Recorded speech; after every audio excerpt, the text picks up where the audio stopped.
বহু লোকেরা আছে যারা নাকি রান্নাগুলো করতে চান, মানে রেসিপিতে অংশগ্রহণ করতে চান। আমাদের ওয়েবসাইটে গিয়ে আপনাদের রেসিপিগুলো জমা দিন। পুরস্কারও আছে।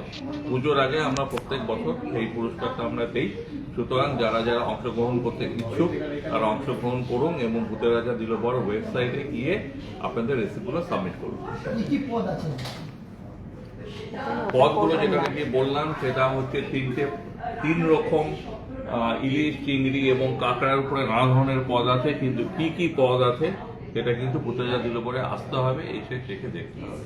সেটা বলবো না, ডিসক্লোজ করবো না, কারণ যেহেতু কপি পেস্ট হয়ে যায় এর জন্য আমরা কিন্তু বলছি না এবং কোথাও আমরা পোস্টও করছি না।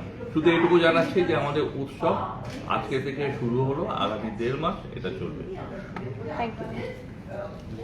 আগামী বছর ট্যাংরা উৎসব করবো। দাদা একটু হাত দেখিয়ে ইয়ে করো, একটা স্টিল করো।